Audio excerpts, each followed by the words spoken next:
Hi, I'm not looking for my stuff because I put it in the right place. What you were looking for? Shall we start with Sam? Okay. Where is my phone? Yeah, yeah. Where is my phone?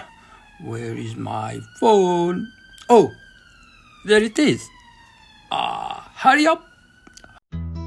Once upon a time, there was a little boy named Sam who loved his toys more than anything else in the world. Among all his toys, there was one he cherished the most, a small wooden toy horse, painted with blue spots and a bright red saddle.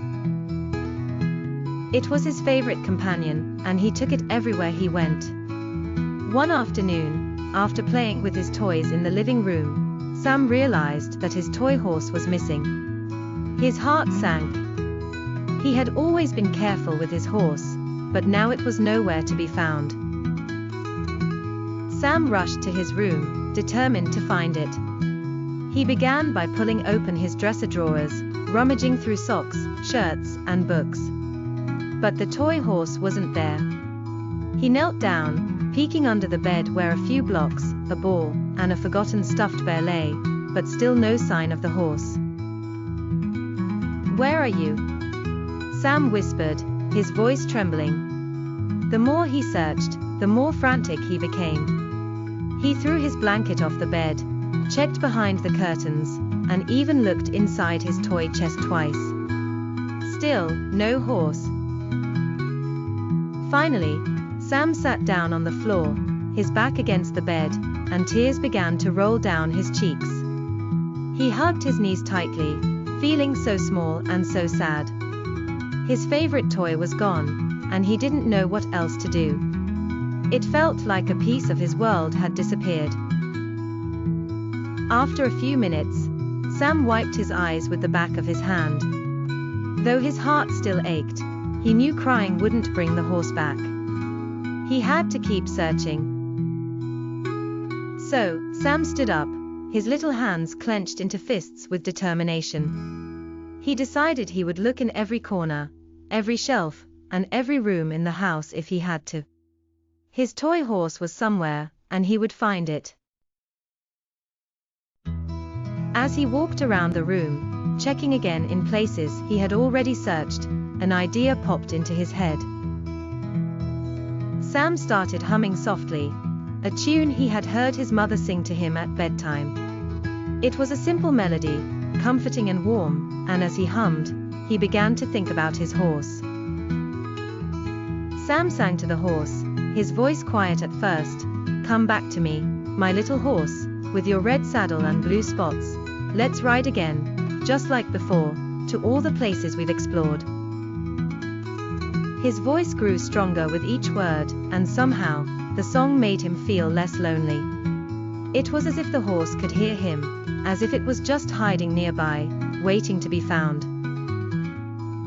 He continued singing, searching under the couch cushions, under his pillows, and in all the small spaces where his toy might be hiding. "Come back to me, my little friend. I know you're out there till the end."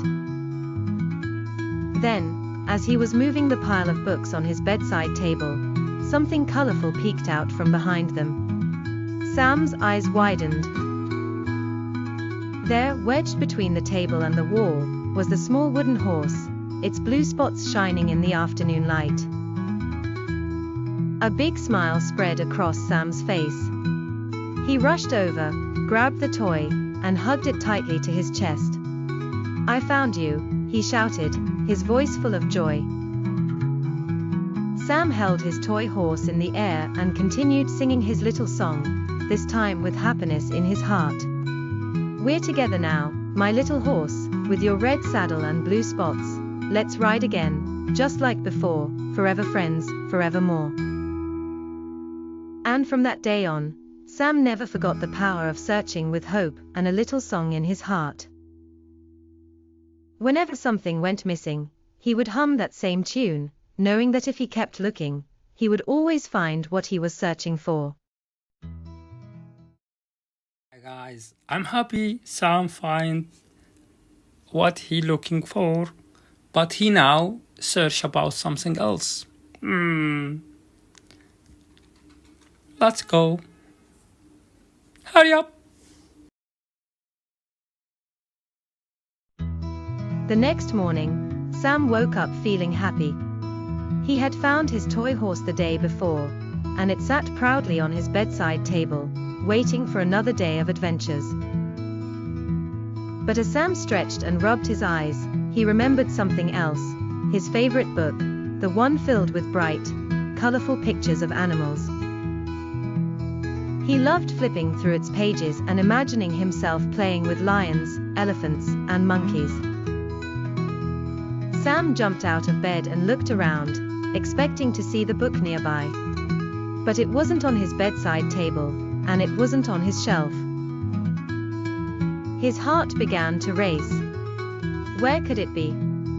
He threw his blanket off the bed, peered under it, and checked the floor around his room, but there was no sign of the book. The more he searched, the more anxious he became. His eyes started to fill with tears, and soon, Sam was crying, his small sobs filling the room. Hearing his cries, Sam's mother rushed in. She knelt beside him, pulling him into a gentle hug. "What's wrong, sweetheart?" she asked softly. Through his tears, Sam whimpered, "My book, my colorful book with the animals. I can't find it anywhere." His mother gave him a reassuring smile. "Don't worry, Sam. We'll find it together. Let's start by looking around your room. Maybe it's hiding somewhere, just like your toy horse was yesterday."